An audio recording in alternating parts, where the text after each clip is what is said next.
শুভ সকাল আমার প্রিয় বন্ধুরা, তোমরা সবাই কেমন আছো? আশা করি খুব খুব খুব ভালো আছো। আর আমিও তোমাদের সকলেই ভালোবাসা পেয়ে খুব ভালো আছি। তো দেখতেই পাচ্ছ আমি ব্রাশ ট্রাশ করে ফ্রেশ হয়ে গেছি। তো আজকে আমি একটা ছোট্ট ভ্লগ নিয়ে এসেছি তোমাদের সাথে শেয়ার করব। তো তোমরা কিন্তু ভিডিওটা স্কিপ না করে পুরো ভিডিওটা দেখতে থাকো শেষ পর্যন্ত। তো দেখো আমার চা করা হয়ে গেছে।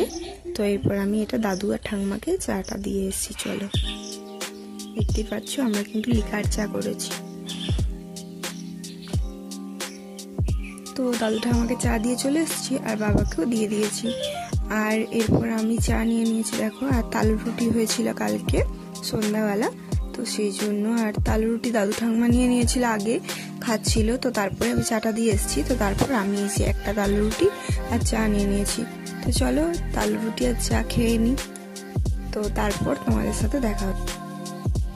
তো দেখো আমারও চা খাওয়া হয়ে গেছে। আর এদিকে কাকু দেখছি নদীতে জাল রেখেছিল। তো তোমাদেরকে আগের ভিডিওতে দেখিয়েছিলাম না, ওই যে জাল রেখেছিল নদীর মধ্যে, তো সেই জালে আমাদেরও রেখেছিল দুটো। তো দুটো জালে মাছ পড়েছে, বেশ ভালো পড়ছে না, মানে কাঁকড়ি পড়ছে। তো তার জন্য কাঁকড়িগুলো কি করছে, জালগুলো কেটে দিচ্ছে বেরোনোর জন্য। তো আগের দিন যখন চান করতে যাই তখন জাল রেখে দিয়ে আসছে নদীতে। তো সেই জন্য সারা রাত থাকে আর বিকেলটাও থাকে। তো সেই জন্য ওরা না যখন জালের মধ্যে ঢুকে যায় তখন কি করে বলে তো, মানে বেরোনোর জন্য ওই দাঁড়া থাকে না ওদের বড় বড়, ওই দাঁড়া দিয়ে কেটে দিচ্ছে। তো দেখো এই যে কাঁকড়াও পড়েছে কতগুলো, দেখছো তো? মানে প্রচন্ড পরিমাণে হবে 15টার মতন, তো হবেই 15-16টার মতো। তো মনে হচ্ছে কটা হবে আমি ঠিক গুনছি না। তো যাই হোক তোমরাই দেখে নাও, অনেকগুলোই আছে কিন্তু কাঁকড়ি। দেখছো এই মাছগুলোর মধ্যে আর যেগুলো নড়াচড়া করছে না, ওগুলো হচ্ছে পেকাল মাছ। ওগুলো এখন ছোট বাচ্চা, তাই জন্য তোমাদের হয়তো বুঝতে অসুবিধা হবে। তো ওই ছোট মাছগুলো সব কি হবে বলে তো, ওই ছোট ছোট চিংড়িগুলো আছে না, ওগুলো আমাদের এখানে ঘুষো মাছ বলে। তো এগুলোকে সর্ষে বান্না দিয়ে আলাদা করে টমেটো দিয়ে ঝাল হবে, মানে তেল ঝালের মতন।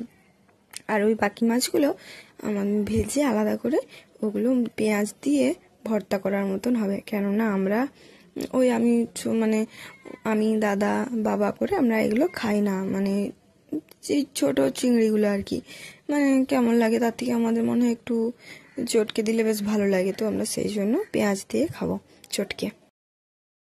আর দেখো খুব সুন্দরভাবে স্থলপদ্মের ডালের মধ্যে দিয়ে সূর্যটাকে দেখা যাচ্ছে, তাই না? তো এখন বাজে 6:30। তো এখন সূর্যটা তো ভালো দেখাবেই, তাই না? আর বেশ সূর্য মানে বৃষ্টি হওয়ার পরে যখন সূর্যটা ওঠে তখন বেশ ভালোই লাগে। রাত্রের মধ্যে বৃষ্টি হয়েছে, তো সেই জন্য সূর্যটা খুব সুন্দরভাবে মানে দেখা যাচ্ছে। দেখো গাছের ফাঁক দিয়ে মানে চাঁদের আলো যেমন পড়ে না, সেরকম মতন বেশ ভালোই লাগছে। আর দেখো তোমাদেরকে বাইরে মানে পরিবেশটা একটু দেখায়। কাল রাতে বৃষ্টি হয়েছিল, তো সেই জন্য দেখো একটু কেমন পরিবেশটা যেন ভালোই লাগছে আর কি। তো দেখো ওই যে স্থলপদ্মের গাছটা দেখছো তো, ওটা না ডালটা ভেঙে গেছিল, মানে আমাদের সেই কলা বাগানের ওখানে আছে, তোমরা পরে দেখতে পাবে। তো ওখানে ছিল ওই ডালটা না, বাবা ছেটেছিল গাছটা যাতে আরও ডালপালা ভালোভাবে মানে হতে পারে, গাছটা বাড়তে পারে। তো সেই জন্য সেই ডালটা ভেঙে দিয়েছিল। আমার না কেমন লাগছিল, সেই জন্য আমি একটা আমি আসলে এখানে লাগাইনি, একটা দিদিকে বলেছিলাম এখানে লাগিয়ে দে, যখন একটু লেগে যাবে গাছটা তো মাঠের মধ্যে যেয়ে লাগাবো। তো এখানে যখন হয়ে গেছিলো আর গাছটাকে না মানে উপরে নিয়ে মাঠের মধ্যে লাগাতে মন গেল না, মনে হলো এখানেই থাক না, যদি ফুল ফুটে ভালোই হবে, সামনেও তুলতে পারবো, দেখতেও ভালো লাগে, তাই না? তো সেই জন্য আর কি এখানেই গাছটা হয়ে গেছে। তো দেখো ভালোই বড় হয়েছে গাছটা।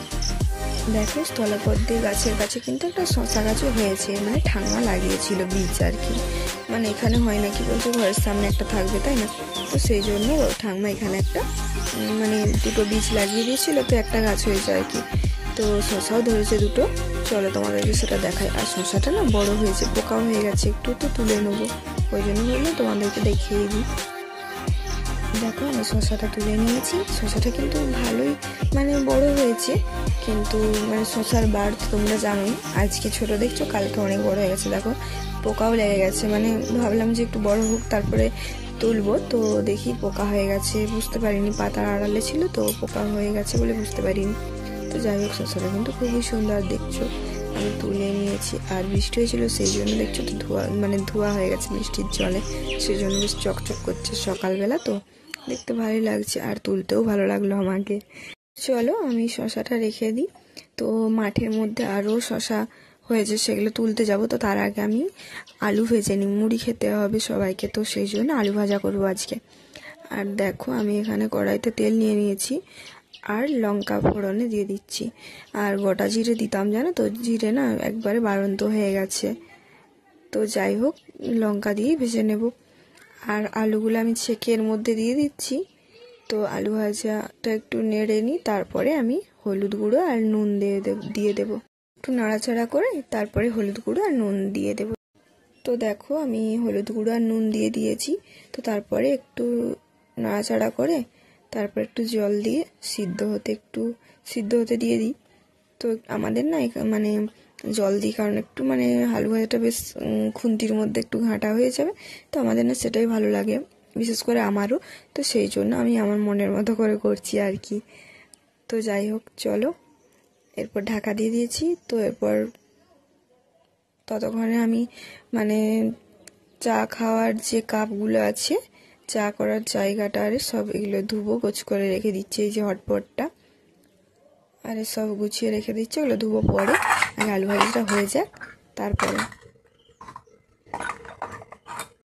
তো আমার আলু ভাজাটা হয়ে গেছে, আমি নামিয়ে নিয়েছি। এই যে দেখো এরকম করেছি, আমরা এরকমই খেতে পছন্দ করি, বিশেষ করে আমি।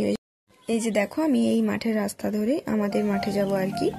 তো এই যে দেখছো এই গাছগুলো, এগুলো কিন্তু আমাদের এখানে পাট পেকাটি বলে, মানে পাট গাছ, মানে এর আরেকটা নাম হচ্ছে ধনচে গাছ বলে। তো এগুলো মানে জ্বালানির জন্য, আমাদের ধারে তো বন নেই আর নদী ধার, বুঝতেই পারছো। আগে না এগুলো বেশি মানুষ চাষ করতো, কেননা জ্বালানির জন্য। আর এখন তো সবাই প্রায় মানুষ সব গ্যাসেই রান্না করে, গ্রামের দিকেও তাই। তো সেই জন্য মানে চাষটা কমে গেছে। আর নদের ধারে হয়েছে মানে করলা গাছ একটা লাগিয়েছে ঠাম্মা, আর কুঁদরি গাছও হয়েছে। তো করলাটাই যে দেখো ছোট্ট, বেশ দেখতে ভালো লাগছে তাই না। তো এখন এটা বড় হবে, থাক, ওই একটা দুটো করেই ধরছে, তো থাক। আর এই যে তো চলো, আর এই যে ওল গাছও আছে। আর তো এই মাঠের মধ্যে কলটা কিন্তু আমাদের অনেকদিন আগে, মানে তখন আমি কিসে পড়ি, থ্রিতেও পড়ি না, তখন আমি 2-এ পড়ি, কোনো কল।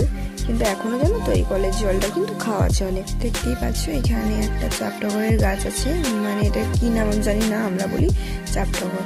তো এটা বর্ষাকালের জন্য একটা কি দুটো করে ফুল ফুটছে আর কি, তো নইলে প্রচুর পরিমাণে ফুল ফুটে জানো তো। আর দেখো এখানে স্থলপদ্মের গাছটাই যে বলেছিলাম না, এখান থেকে কিন্তু ডাল ছেটে নিয়ে ওখানে লাগানো হয়েছিল বাড়ির সামনে। তো যাই হোক এগুলো কিন্তু ওই আশ্বিন মাসের সময় করে ফুল ফুটে যাওয়ার কথা।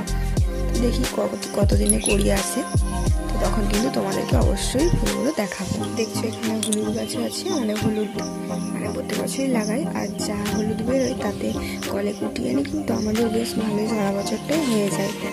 আর এই যে এখানে একটা আম গাছও আছে, কুল গাছও আছে, লাগিয়েছে বাবা, তো জানি না ফল ধরবে কিনা, তো লাগিয়েছে শখ করে। আর জানো তো বাবার হাতে কিন্তু ভালোই গাছ হয়ে যায়, ফলই বলো ফুলই বলো, যেমন করে লাগিয়ে দিক না কেন হয়ে যায়, যত্ন করেও লাগাতে হয় না, কিন্তু লাগিয়ে দেয়। ওই যে বাবা বলে আমি গুরুর নাম করে লাগাই, মানে জয় গুরু 3বার বলে গাছ লাগাই। তো সেই জন্য হয়তো হয়ে যাবে, হতেই পারে, মানুষের ভক্তি থেকে তো কি না হতে পারে তাই না। তো সেই জন্য। আর দেখো বাইরের পরিবেশটা কিন্তু যে সকালবেলা এখন খুঁজছো 7টা 10-15 বাজবে। তো দেখো ভালোই লাগছে চারপাশটা। আর এই যে এই দেখো জবা ফুল ফুটেছে, কত জবা ফুল। তো জবা ফুলগুলো না দেখেই মনে হচ্ছে এখন তুলে নি, কিন্তু এখন তো আমি স্নান টান করে নিই, তারপরে ফুল তুলে নিচেই পুজো করবো। এই যে দেখো এখানে কলা গাছে, এটা কিন্তু আমাদের দেশি কলার গাছ এগুলো আর কি। আর কাঁচকলারও আছে, কিন্তু এটা মনে হচ্ছে দেশি কলারই মোচা বেরিয়েছে আর কি, মানে কলা ফুল ধরবে। তো সূর্যটা কি সুন্দর পাতার ফাঁক দিয়ে কি সুন্দর দেখা যাচ্ছে তাই না। তো দেখো তোমরা, খুব সুন্দর লাগছে দেখতে সূর্যটাকে। আর ওই যে কালকে রাতে বৃষ্টি হয়েছিল, সেই জন্য সূর্যটাকে এত সুন্দর আজকে সকালে আমরা দেখতে পাচ্ছি। এই যে দেখো শশা গাছগুলো, এখানে কিন্তু অনেক কটাই শশা গাছ আছে। তো খাওয়ার জন্য বাবা লাগিয়েছিল, তো তার মধ্যে না মানে অনেক কটা করেই শশা বেরাচ্ছে, 1.5 কেজি 2 কেজির মতন। তো সেই জন্য কেউ যদি 500 করে খুঁজছে তো দিয়ে দিচ্ছে। বাড়িতে প্রত্যেক দিনই তো 1-2 করে হলেই হয়ে যাবে, তাই না? সেই জন্য আর কি। আর ওই জন্য প্রত্যেক দিনই দেখো না শশার বার তো জানোই, মানে আজকে তুলছি আর কালকেও তুলতে হচ্ছে।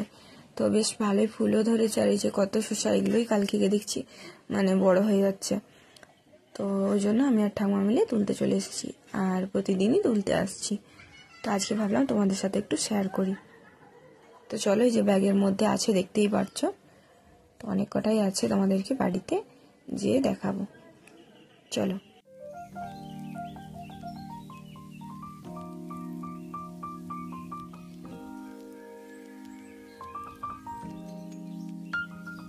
দেখো শসাগুলো আমি কলে ধুয়ে নিয়েছিলাম, আর এসে আমি পেটের মধ্যে রেখে দিয়েছি। আর দেখো 1.5 কেজি 2 কেজির মতো শসা বেরাবে, গ্রামের লোক নেবে বলেছে, তো সেই জন্যই তুলে এনেছিলাম আর ধুয়ে নিয়েছি। এরপরে আমি ওজন করে যে যখন আসবে তাকে দিয়ে দেব, মানে সবাই 500 করেই নেবে বলেছে, 2-3 জনও নেবে। তো যা বাকি থাকবে 1-2, মানে ওই পোকা 2 আছে, তো সেই জন্য ওগুলোই আমাদের হয়ে যাবে। কিন্তু বলো, এই পর্যন্তই আমার আজকের ব্লগটা। তো দেখা হচ্ছে পরের অন্য কোনো ব্লগেতে। তো পুরো ভিডিওটা দেখার জন্য তোমাদের সবাইকে অসংখ্য অসংখ্য ধন্যবাদ। তোমরা সবাই ভালো থেকো, সুস্থ থেকো।